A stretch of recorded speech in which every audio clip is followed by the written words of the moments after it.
समीर अपने प्रोजेक्ट के सिलसिले में बेंगलोर चले गए थे और मैं अकेली घर में बोर हो रही थी। 5 दिन तो फिर भी ऑफिस में कट गए थे, लेकिन आज शनिवार के दिन घर में अकेली क्या करूं समझ नहीं आ रहा था। समीर को फोन मिला तो पता चला वो अपने काम में बहुत व्यस्त थे। अपने लिए एक कप चाय बनाकर मैं टेरेस पे जा बैठी। चाय पीते हुए सर्दी की गुनगुनी धूप बहुत भली लग रही थी। आज मेरे विवाह को पूरे 6 माह हो गए हैं। समीर के प्यार में डूबे ये दिन कब बीत गए मुझे पता ही नहीं चला। समीर से हुई पहली मुलाकात आज भी दिल में गुदगुदी सी मचा जाती है। एक दिन मैं अपने लिए कुछ कपड़े खरीदने बाजार गई थी। शॉप पर पहुंचकर मैंने एक ऑरेंज कलर का सूट पसंद किया और उसे अपने ऊपर डालकर आईने में देखने लगी कि वह मुझ पर जचता है या नहीं। तभी मेरे समीप से एक युवक धीरे से यह कहते हुए निकल गया, कोई और देखिए ना, यह बिल्कुल नहीं जच रहा है। हैरत से मैंने उसकी ओर देखा। वह आराम से दूसरे काउंटर पर शर्ट देखने लगा। असमंजस स्थिति में मैंने वह सूट काउंटर पर रख दिया और एक मैरून कलर का सूट लेकर स्वयं को आईने में निहारा। अब की बार मुस्कुराते हुए उसने सहमति में गर्दन हिलाई। पता नहीं क्यों मैंने मैरून सूट ही खरीदा और दुकान से बाहर निकलकर एक और चल गई। अचानक मेरे कानों में स्वर पड़ा, हेलो। मैं ठिठक गई। मेरे सम्मुख वही युवक खड़ा मुस्कुरा रहा था। मैंने घूरकर उसे देखा। कौन है आप और इस तरह परेशान करने का क्या मतलब है? अरे एक तो सूट खरीदने में मैंने आपकी मदद की, थैंक्स कहना तो दूर, उल्टा आप मुझ पर नाराज हो रही हैं। मैं धीमे से मुस्कुरा दी। वह बोला, थैंक्स, कम से कम आपने मेरी पसंद का मान तो रखा। चलिए इस खुशी में एक एक कॉफी हो जाए। अरे अरे, न जान न पहचान, आप तो गले ही पड़ने लगे। मैं थोड़ा तुनक गई। वह मुस्कुराते हुए बोला, आप भले ही मुझे न जानती हूँ पर मैं आपको अच्छी तरह जानता हूँ। आप सॉफ्टवेयर इंजीनियर हैं और एक मल्टीनेशनल कंपनी में जॉब करती हैं। मैं डर गई। कौन है आप और कैसे जानते हैं मुझे? वह मुस्कुराया, डरिए नहीं, मैं भी आपकी ही कंपनी में प्रोजेक्ट मैनेजर हूँ। कितनी ही बार आपको ऑफिस में देखा है। मैंने इत्मीनान की सांस ली। उसने पूछा, क्या मैं आपका नाम जान सकता हूँ? जब इतना कुछ खुद जान लिया तो नाम भी खुद ही जान लीजिए। ये कहकर मैं तेजी से आगे बढ़ गई। अब ऑफिस में मेरी नजरें उसे तलाशती रहती थी। एक सुबह ऑफिस के लिए निकली तो बहुत तेज बारिश हो रही थी। मैं बस स्टॉप पर खड़ी बस का इंतजार कर रही थी। तभी उसकी कार आकर रुकी। बैठिए प्लीज, मैं भी ऑफिस जा रहा हूँ। खुद चली जाऊंगी, मैंने हिचकते हुए कहा। देखिए बारिश बहुत तेज है, हो सकता है बस देर में आए। उसने जिरह की झिझकते हुए मैं उसके बराबर की सीट पर बैठ गई। उसने कार आगे बढ़ा दी। कुछ पल की खामोशी के बाद वह बोला, उस दिन क्या नाम बताया था आपने अपना? कनखियों से उसे देख मैं मुस्कुराई। मैंने तो नाम बताया ही नहीं था। अच्छा अगर बताती तो क्या बताती?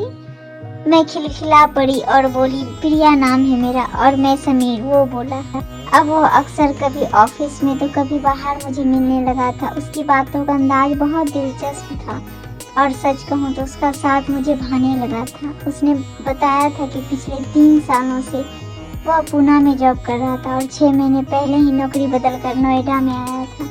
समीर के साथ मेरी दोस्ती बढ़ने लगी। जल्द ही हम एक दूसरे को चाहने लगे। एक दिन ऑफिस के बाद हम कॉफी हाउस गए। कॉफी पीते हुए अचानक उसने मेरा हाथ थाम लिया और भावुक स्वर में बोला, प्रिया, माँ मुझ पर शादी का दबाव डाल रही है। उन्होंने मेरे लिए एक लड़की भी देख ली है। मेरा दिल धक से रह गया। आंखों में गुस्से के लाल डोरे तैरने लगे। चिढ़कर अपना हाथ खींचते हुए मैं बोली, मुझे यह सब क्यों बता रहे हो? उसने टेबल पर रखे मेरे हाथ को पकड़कर कहा, प्रिया तुम यह नहीं पूछोगी मैं क्या चाहता हूँ? मुझे क्या मतलब? मैंने हाथ छुड़ाना चाहा तो उसने कसकर हाथ थाम लिया और बोला, मैं तुम्हें चाहता हूँ प्रिया। बताओ क्या जीवन के सफर में मेरी हमसफर बनोगी? मेरे कानों में शहनाइयाँ सी बजने लगी। मैंने कहा, इसके लिए पहले मुझे अपने घर वालों से बात करनी पड़ेगी। मैं इंतजार करूँगा प्रिया। मैं घर लौट आई। 2 दिन तक मैं इस असमंजस में रही कि घर वालों को समीर के बारे में कैसे बताऊं। लेकिन तीसरे दिन मम्मी ने यह समस्या खुद हल कर दी। मैं ऑफिस के लिए तैयार हो रही थी। नाश्ता टेबल पर रखते हुए मम्मी बोली, प्रिया, मैं और तुम्हारे पापा अब तुम्हारी शादी कर देना चाहते हैं। पापा आज इंटरनेट की किसी मैट्रिमोनियल साइट पर तुम्हारी रिज्यूमे डाल देंगे। नहीं मम्मी, अभी यह सब मत कीजिए। क्यों, क्या तुम अभी शादी नहीं करना चाहती? नहीं मम्मी, ऐसी बात नहीं है। मैंने धीरे से कहा, फिर क्या बात है प्रिया, बताओ, क्या तुम्हें कोई लड़का पसंद है? पास बैठकर मम्मी ने स्नेह से पूछा। मैंने धीमे से सहमति में गर्दन हिलाई। अभी मैं अतीत की यादों में खोई हुई थी कि मोबाइल की घंटी बज उठी। मेरी छोटी बहन पूजा का फोन था। दीदी गैलेक्सी में बहुत अच्छी इंग्लिश फिल्म लगी है, चलो देख आते हैं। मैं आधे घंटे में पहुंच रही हूँ।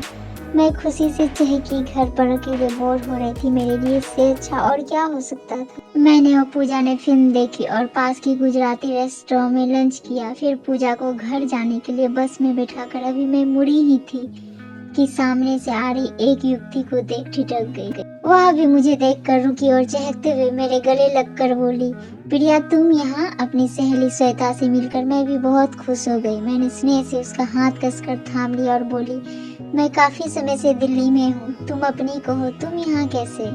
कल मेरी मौसी की लड़की की शादी है, वही अटेंड करने आई हूँ। परसों वापस पूना चली जाऊंगी, उसने बताया।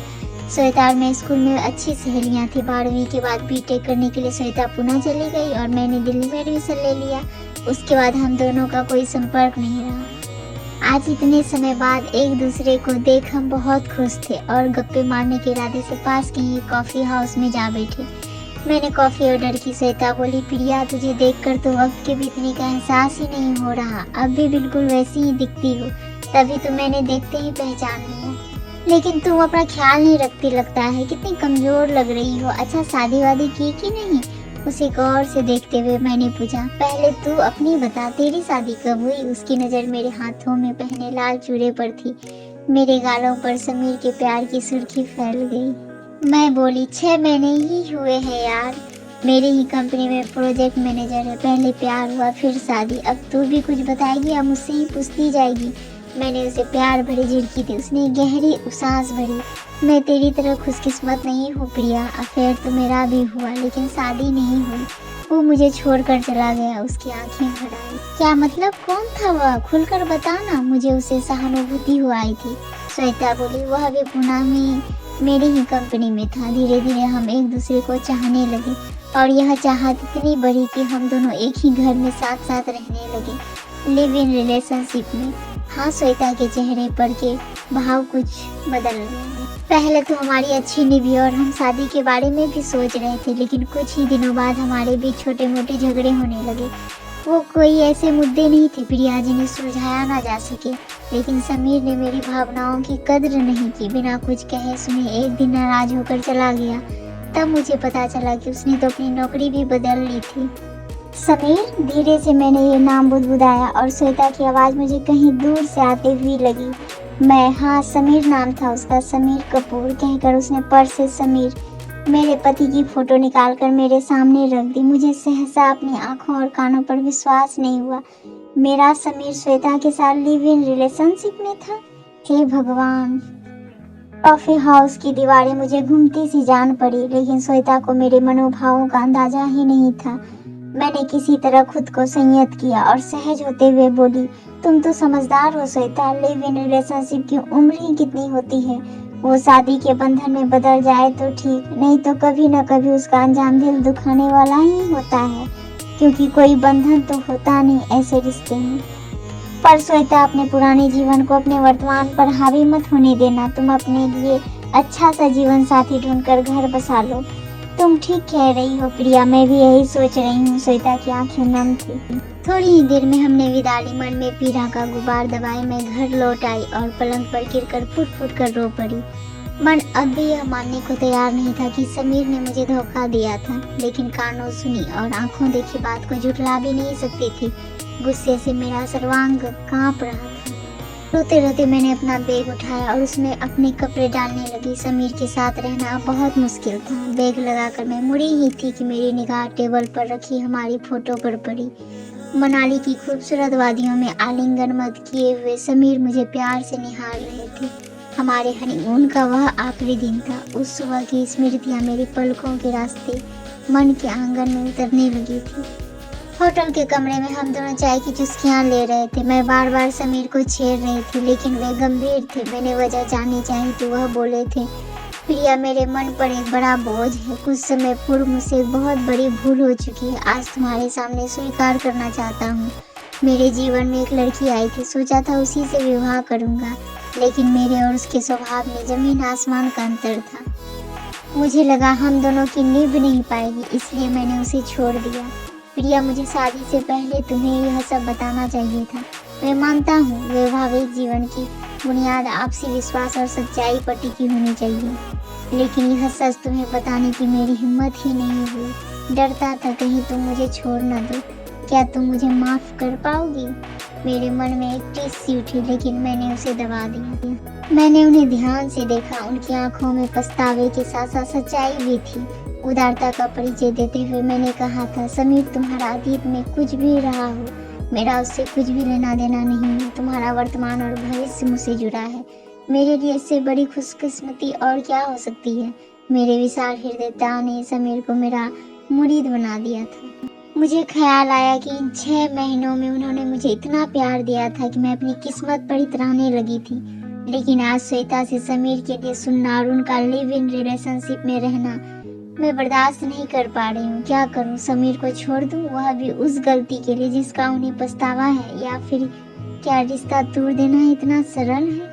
कसमकस के अजीब क्षण थे और मुझे बहुत सोच समझ कर फैसला लेना था। मेरे इसी फैसले पर मेरा भविष्य, मेरी खुशियाँ टिकी हुई थी। अभी कुछ देर पहले ही तो मैंने श्वेता से कहा था कि वह अपनी भूल को जीवन पर बोझ न बनने दे। फिर मैं क्यों समीर के अतीत को वर्तमान में घसीट कर अपने रिश्ते को खराब कर रही हूँ? इंसान अपनी सोच की दिशा बदल दे तो कोई भी बात इतनी महत्वपूर्ण नहीं रह जाती कि उसे सहन न किया जा सके। मैंने तुरंत निर्णय ले लिया। मैं समीर के अतीत को अपने वर्तमान के बीच नहीं आने दूंगी। इतने में ही कॉल बेल बजी। मैंने दरवाजा खोला। सामने समीर को देख मैं हैरान रह गई। प्रिया, मुझसे तुम्हारे बिना रहा नहीं गया। काम जल्दी खत्म करके मैं आ गया। भावावेश में मैं उनसे लिपट गई। मुझे महसूस हो रहा था प्यार के ये पल ही जीवन की सच्चाई है।